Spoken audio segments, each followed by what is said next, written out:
Gracias, Luis. Bonjour à toutes et à tous. Je vais parler en français parce que malheureusement, je ne parle pas l'espagnol. Je le comprends assez bien depuis que je suis arrivé ici. Et j'ai envie aujourd'hui de vous faire partager une aventure scientifique, une aventure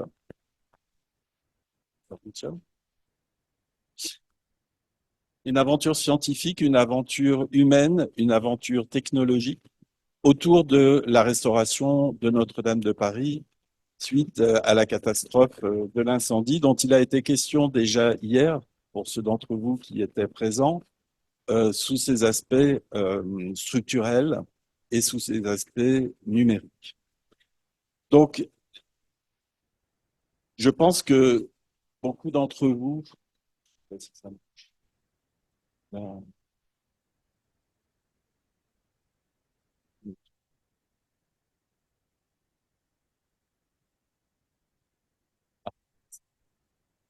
se souviennent de ce jour du 15 avril 2019 où la cathédrale, le toit de la cathédrale a pris feu. Ça a été évidemment une grande émotion à Paris, en France, mais ça a été aussi une émotion partagée au niveau international. Et face à cette catastrophe, très rapidement est née la volonté de réagir. Et le président de la République a fixé un objectif de restauration de l'édifice et de réouverture de l'édifice en 5 années. Très rapidement, les membres du ministère de la Culture, après que les pompiers qui ont bravé les flammes et qui ont empêché que la cathédrale ne disparaisse entièrement dans l'incendie, les personnels du ministère de la Culture, dès le lendemain matin, à peine l'incendie était-il éteint, sont intervenus pour évacuer les principales œuvres d'art, les tableaux, mais aussi tous les objets. Vous voyez ici le coq qui est au sommet de la flèche de la cathédrale, qui est tombé à terre en même temps que la flèche s'est effondrée sur les voûtes. On en a vu des images hier lors de la présentation sur la structure. Et ce coq a été retrouvé dans les décombres dès le lendemain matin. Et sur l'image en haut à gauche, vous voyez l'architecte en chef de la cathédrale, l'architecte qui est responsable de la cathédrale, qui porte le coq qu'il a ramassé dans la rue. Donc symboliquement, évidemment, c'était quelque chose de très fort. Donc la perte, par chance, Notre-Dame n'est pas détruite, mais la perte est quand même immense puisque la charpente du Moyen Âge et la couverture ont totalement disparu dans les flammes. Heureusement, les voûtes en pierre ont joué le rôle de pare-feu et ont protégé tout l'intérieur de la cathédrale. La flèche qui symbolise la cathédrale Notre-Dame de Paris a été construite au XIXe siècle par l'architecte Eugène Viollet-le-Duc et tout de suite sont réapparues sur les réseaux sociaux les images anciennes de cette flèche emblématique de Paris. Donc la toiture calcinée, euh, des voûtes percées en deux endroits, on l'a vu hier, et un échafaudage qui avait été dressé avant l'incendie pour restaurer la flèche était totalement calciné et posait des problèmes de statique très importants et risquait à tout moment de tomber sur les voûtes et donc d'endommager encore plus l'édifice. La cathédrale était une sorte d'écorché, on ne l'avait jamais vu évidemment sous cet angle-là, qui permettait déjà d'avoir une idée intéressante des structures, notamment des structures des. Le spectacle était assez affligeant et dramatique, avec tous les vestiges de la charpente qui étaient tombés à terre dans la nef, et se poser la question de savoir ce qu'on en allait faire de ces éléments qui étaient tombés, ces éléments de la charpente calcinée.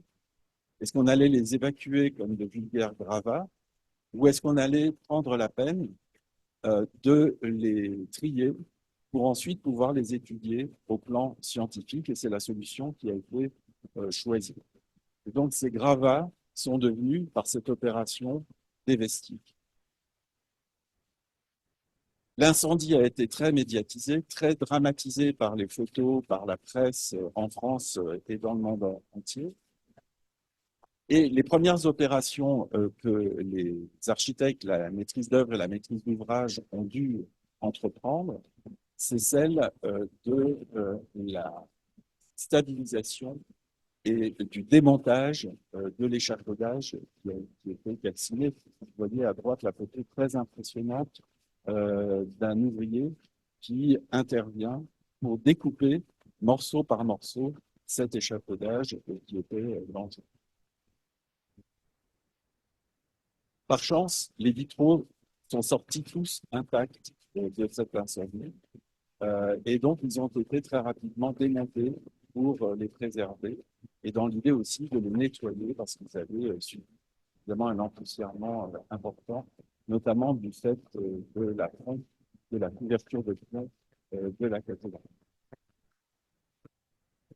Le travail de ramassage et de vestiges au sol a été réalisé par un laboratoire de recherche qui se trouve au ministère de la Culture, qui est le laboratoire de recherche de l'Université, qui connaissait déjà bien l'édifice et qui a l'habitude d'intervenir sur les chantiers de restauration partout en France, et aussi sous la surveillance de la Direction régionale des affaires culturelles.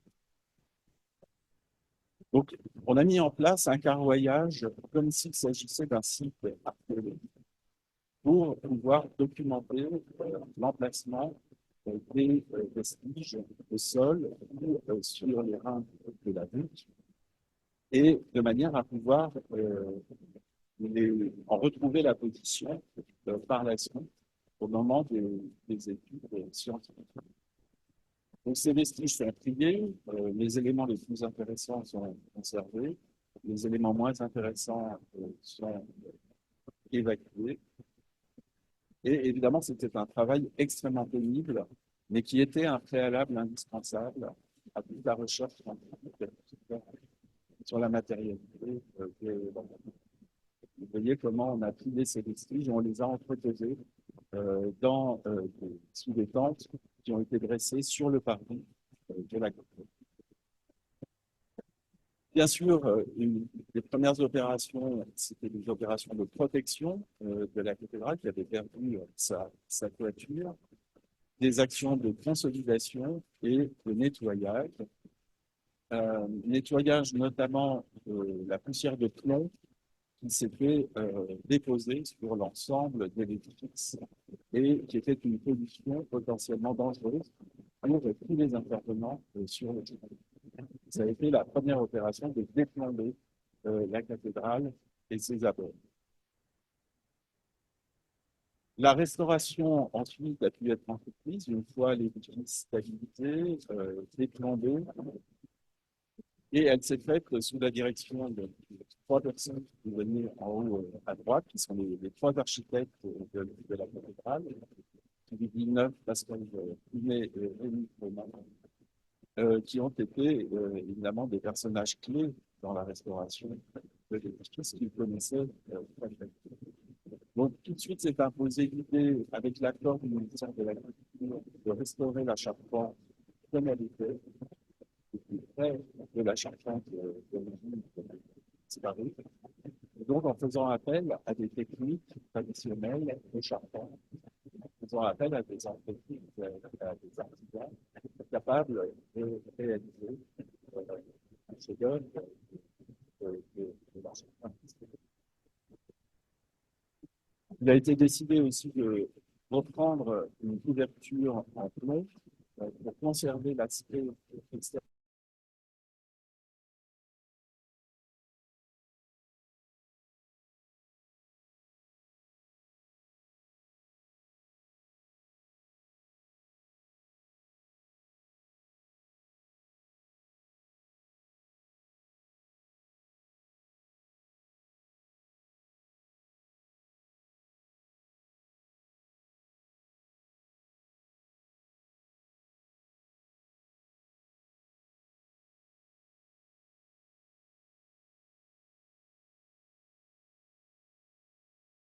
coq à l'identique, puisqu'il est le symbole sommital de la basilique.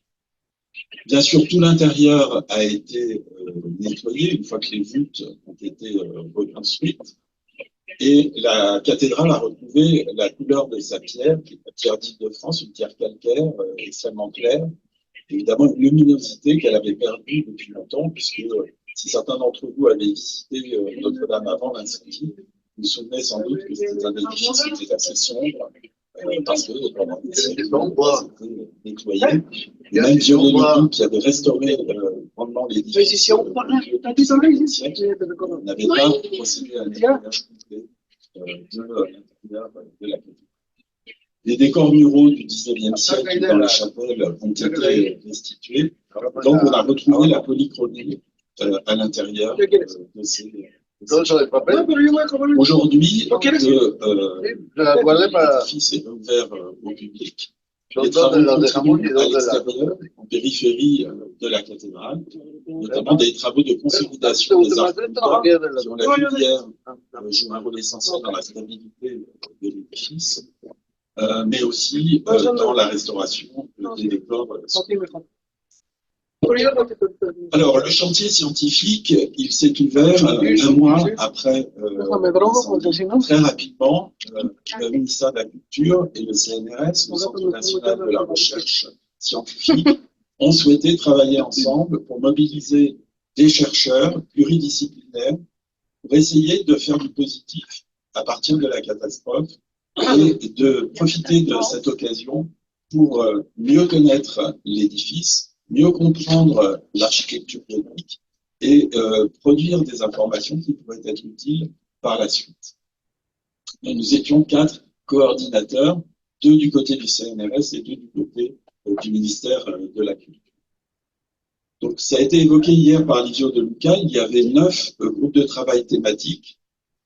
On n'a pas voulu organiser le chantier scientifique par compétences scientifiques, par champ scientifique, la chimie, la physique, l'histoire de l'art, l'archéologie, l'architecture, mais plutôt avoir une transversalité sur des thématiques, avec des thématiques qui sont liées aux matériaux, comme le bois, le métal, la pierre, le verre, les vitraux, les décors monumentaux, les structures, mais aussi des thématiques qui sont plus du côté des sciences humaines et sociales, comme l'acoustique, ou comme l'approche anthropologique de l'émotion patrimoniale suscitée par l'incendie. Vous avez en dessous les portraits de ces groupes de travail qui géraient en tout plus de 170 chercheurs de toutes les disciplines et de toutes les institutions.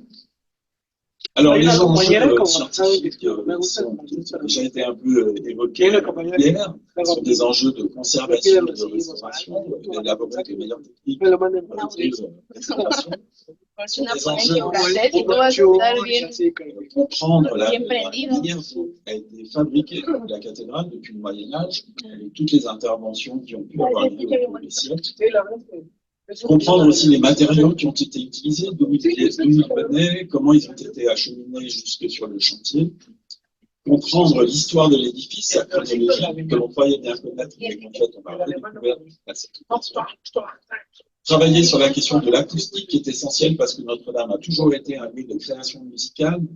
Il y a une école de Notre-Dame qui est une grande école de musique au Moyen-Âge et à la Renaissance, et aujourd'hui encore. Le grand orgue joue un rôle essentiel et la maîtrise de Notre-Dame, le cœur de Notre-Dame, est toujours actif. Et puis la question plus du côté des sciences humaines et sociales, de l'analyse de l'émotion provoquée par la catastrophe. Donc très rapidement, quelques diapositives pour évoquer les différents groupes de travail. Celui sur le bois, qui a permis de conforter, de préciser la chronologie de la construction de l'édifice, depuis la pose de la première pierre en 1163 jusqu'à notre période contemporaine. Et bien sûr que la dendrochronologie des vestiges de la charpente a donné des informations extrêmement précieuses. Replacer aussi les bois utilisés pour la charpente au Moyen-Âge dans la dynamique forestière du Moyen-Âge, savoir comment les arbres qui ont servi à la réalisation de cette charpente au XIIe et au XIIIe siècle ont été choisis et comment ces arbres étaient cultivés, quelles étaient les méthodes de sylviculture au Moyen-Âge. Ça, évidemment, pour les historiens, ce sont des éléments tout à fait passionnants. Et puis, l'identification de la provenance des forêts en France. C'est avéré que, bien logiquement, on avait choisi les bois dans des forêts tout autour de Paris, qui étaient beaucoup plus nombreuses à l'époque. Et aussi les informations que l'analyse du bois, l'analyse physico-chimique, pouvait donner sur le climat à l'époque où les chênes qui ont servi à la réalisation de la charpente au XIIe siècle ont été abattus.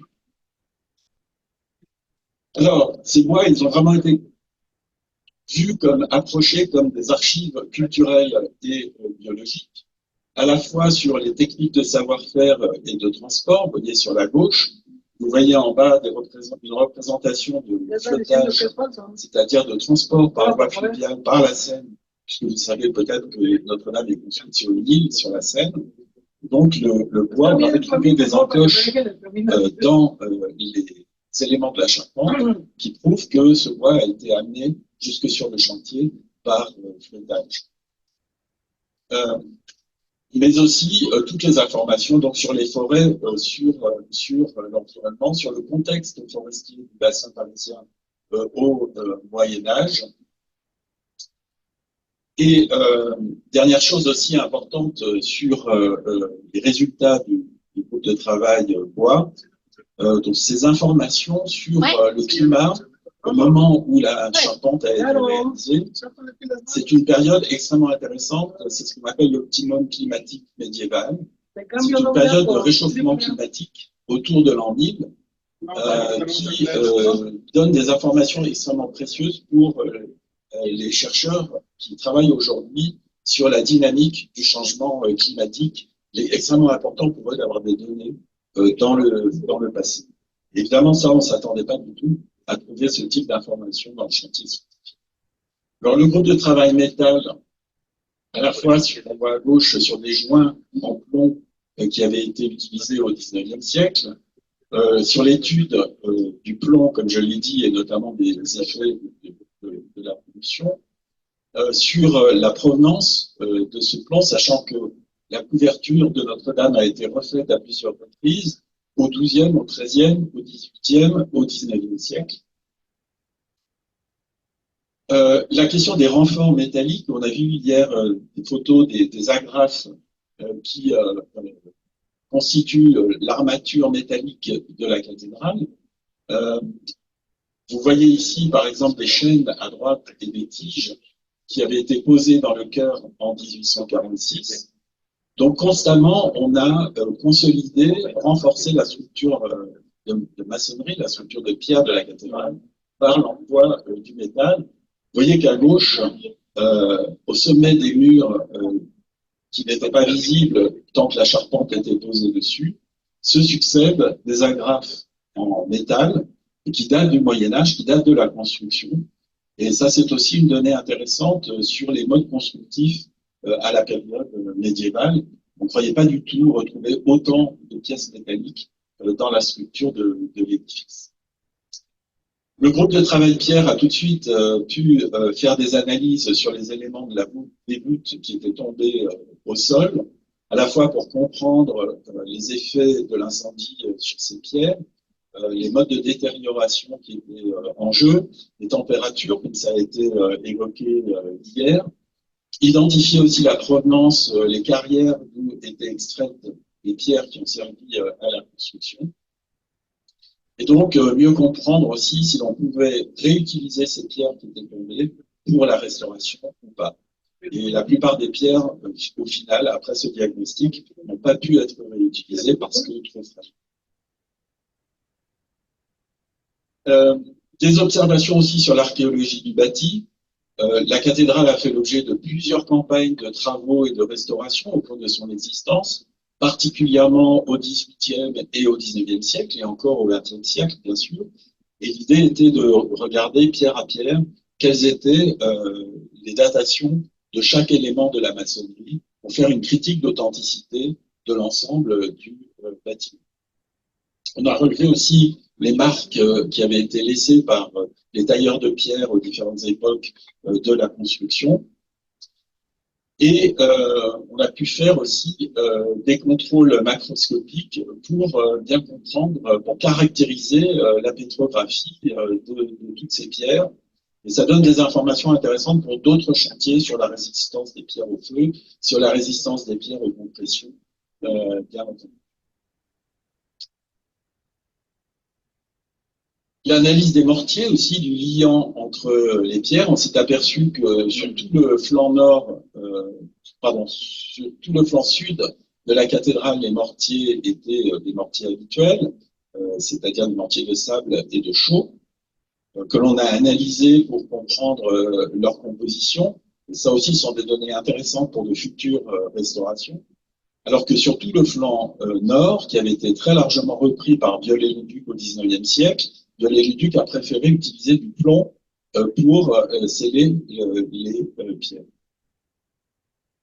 Le groupe de travail sur le verre, alors il y a 3 grandes roses à Notre-Dame qui sont authentiques, mais le fait d'avoir ces échafaudages qui permettaient de démonter les vitraux pour les mettre à l'abri pendant le temps des travaux et pour les restaurer, a permis de faire une critique d'authenticité de ces vitraux. Vous savez que les vitraux sont très souvent repris, réparés, modifiés dans leur composition. Et donc, on a pu, élément par élément, dater précisément ces grandes roses de voilà ici des vues qui présentent le travail des chercheurs et des artisans sur ces vitraux. On s'est aperçu que de très nombreuses reprises avaient été faites au XIXe siècle, notamment lors des travaux de Viollet-le-Duc, où des vitraux avaient été refaits à l'identique de ceux du Moyen-Âge. Le groupe de travail sur le décor monumental a pu faire un relevé de chaque élément sculpté, chaque élément ornemental à l'intérieur de la cathédrale. Beaucoup ont été modélisés en 3 dimensions, mais aussi a pu retrouver des vestiges de polychromie du Moyen-Âge sur des parties extrêmement cachées, notamment au sommet de certains chapiteaux des piliers de la nef, qui n'avaient jamais été vus et qui donnent des indications intéressantes sur la polychromie des édifices au Moyen-Âge qui a complètement disparu aujourd'hui. Et puis aussi la polychromie des vestiges du jubé, cette clôture qui au Moyen-Âge séparait les fidèles des religieux à l'intérieur des édifices. C'est la fouille qui a été réalisée à la croisée du transept, à l'endroit où la flèche était tombée, a permis de retrouver des éléments de ce jubé qui avait tout simplement été enterré au moment où les jubés ont été abattus lors de la contre-réforme, au moment où le protestantisme se développait et où le catholicisme revoyait la manière d'organiser les services divins à l'intérieur des cathédrales et des églises. Donc voilà ici des études qui ont été faites, des études physico-chimiques sur les pigments utilisés à la fois au Moyen-Âge sur les éléments qui ont été retrouvés, mais aussi par les décorateurs du XIXe siècle. Ça, c'est une photo des fouilles qui ont été réalisées à la croisée du transept. Donc, la flèche est tombée à peu près verticalement à cet endroit, donc a abîmé le sol, ce qui a permis de réaliser ces fouilles par l'Institut national de la recherche archéologique préventive. Et dans ces fouilles, on a retrouvé des sarcophages en plomb et on a retrouvé donc ces éléments. Le groupe de travail structure, je ne m'appesantis pas parce qu'on a eu une présentation hier. Mais évidemment, on sait que les édifices gothiques de cette élévation sont des édifices extrêmement complexes, extrêmement fragiles aussi. Une des découvertes qui ont été faites, tout simplement parce que la voûte avait été percée, c'est que l'épaisseur de la voûte n'est que de 12 cm. Donc vous imaginez 12 cm d'épaisseur des voûtes sur une telle portée, sur une telle longueur, c'est comme une feuille de papier cigarette. C'est vraiment très très peu et c'est vraiment un exploit technologique des constructeurs du Moyen-Âge. Le groupe de travail acoustique, je ne sais pas si vous avez déjà entendu parler de l'archéologie du sonore, qui est une nouvelle branche de la recherche en sciences du patrimoine. Il s'agit de retrouver, de restituer les ambiances sonores du passé. Ce qui fait qu'à la 3D, on peut ajouter une quatrième dimension qui est celle du son. Et ces recherches se font à partir des archives, à partir de documentation.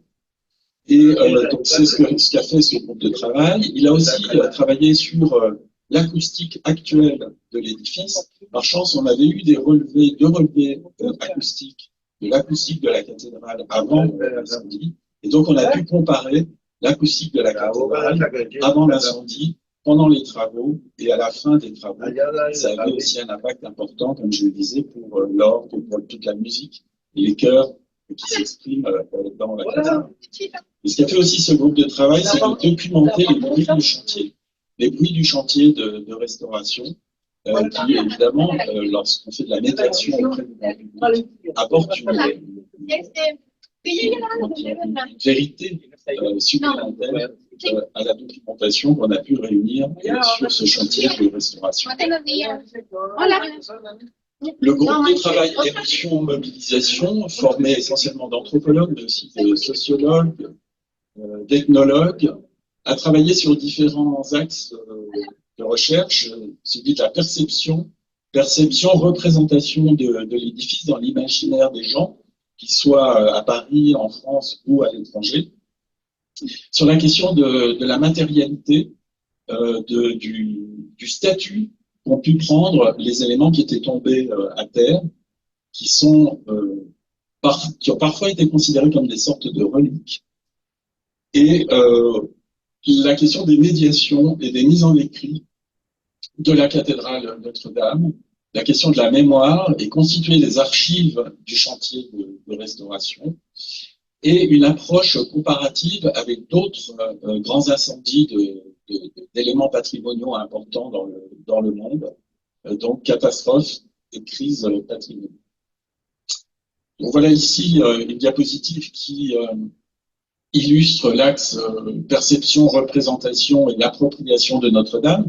Les chercheurs qui ont travaillé sur cet axe-là ont rédigé un questionnaire qui a été très largement diffusé dans le monde entier pour demander aux gens ce que représentait pour eux Notre-Dame. Alors par exemple, il y avait des Japonais qui disaient « Lors de notre mariage, après notre mariage, nous sommes venus à Paris pour nous faire photographier devant Notre-Dame. » Ou des gens qui disaient « J'ai été baptisé dans Notre-Dame. » D'autres qui témoignaient d'une visite qu'ils avaient faite avec leurs enfants à Notre-Dame. Et ensuite, on leur demande ce que représente l'édifice pour eux. Et à partir de toutes ces informations, on peut avoir une image assez précise de ce que représente Notre-Dame parmi les citoyens. La question des matérialités et sacralités, on a vu apparaître des sites internet après l'incendie où l'on pouvait acheter des vestiges de la charpente. Alors évidemment, c'était des gens qui avaient tout simplement retiré du bois de leur cheminée et qui les labellisaient comme des éléments de la charpente de Notre-Dame, avec des prix parfois extrêmement importants. Et donc, tout cela est extrêmement intéressant, effectivement, à étudier. Des artistes aussi voulaient récupérer des bois de la charpente pour créer des œuvres d'art.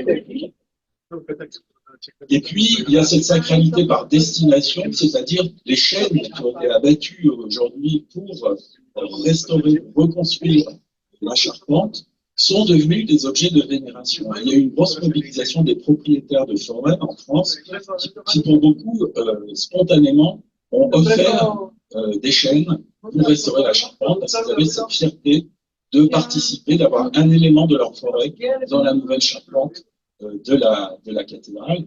Vous voyez ici toutes les personnes qui ont participé à la reconstruction de la charpente qui sont pris en photo. Le clergé est intervenu aussi pour bénir les nouveaux éléments de la charpente. Donc, ce sont des faits sociologiques, anthropologiques extrêmement intéressants à documenter. Et puis, la mémoire, constituer la mémoire du chantier, avec en haut à droite, vous voyez un ethnologue qui est en train de filmer un charpentier en train de travailler. Donc il y a énormément de films, de captations qui ont été faits pour garder la mémoire des gestes des ouvriers, des artisans qui sont intervenus. Et l'approche comparative avec d'autres catastrophes patrimoniales, vous avez tous en tête l'incendie du musée de Rio, au Brésil, mais aussi des incendies, d'autres incendies en Europe, à Copenhague, la ville de Copenhague, que vous voyez à droite dans la partie supérieure. Des incendies de plus petits édifices en France, comme cette église en bas à gauche de Bretagne, pour comprendre comment la société avait réagi à ces catastrophes, comment la société s'était éventuellement mobilisée pour la reconstruction.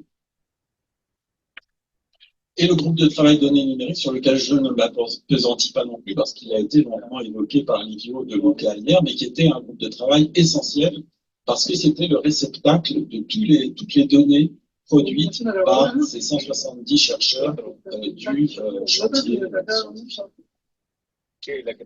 Donc, cette expérience exceptionnelle d'une mobilisation, d'une organisation d'un chantier scientifique à l'occasion d'une restauration d'édifices, je crois que c'est un des rares exemples dans le monde.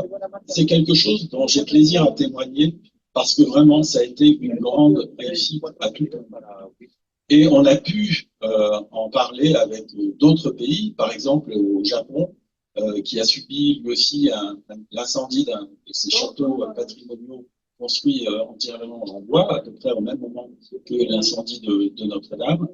On a pu échanger sur la manière dont nous avions réagi, ce que nous avons fait, et témoigner de cette réussite. Donc la diffusion des résultats de la recherche, elle se fait par de multiples moyens, des articles scientifiques, des articles dans les journaux qui ont été extrêmement nombreux, des colloques, des journées scientifiques, et puis deux publications, une en français, Notre-Dame de Paris, la science à l'œuvre, qui est vraiment une publication pour le grand public, pour expliquer les enjeux scientifiques, et une publication scientifique à droite, un numéro spécial du Journal of Cultural Heritage, que vous pouvez trouver en ligne sans difficulté. Vous avez énormément d'articles des scientifiques sur Notre-Dame. Et si vous le souhaitez aussi, vous pouvez accéder à des films. Il y a une série de 3 films qui a été réalisée sur la restauration par la chaîne de télévision Arte. Vous pouvez y accéder sur Internet à l'adresse suivante. Alors aujourd'hui, Notre-Dame est réouverte. C'est un grand plaisir, c'est un grand bonheur. On a retrouvé cet édifice, non pas tel qu'il était, mais peut-être encore plus beau qu'il ne l'était. Et vous voyez, ça a été l'occasion aussi de créer, de faire appel à des artistes pour des créations contemporaines. Vous avez à gauche le baptistère de Viollet-le-Duc, qui est conservé dans la chapelle dans laquelle il se trouvait, et qui a été restauré, bien sûr. Et vous avez à droite le nouveau baptistère, qui a été souhaité par le clergé, par un artiste contemporain, et qui a été placé à l'entrée de la nef de la cathédrale. Ici, quelques vues du déambulatoire, à droite de l'une des chapelles polychromes, et ici, l'œuvre magnifique qui a été créée pour recevoir les reliques de la couronne d'épines du Christ, et qui est un beau symbole aussi de la résurrection de l'édifice. Je vous remercie pour votre attention.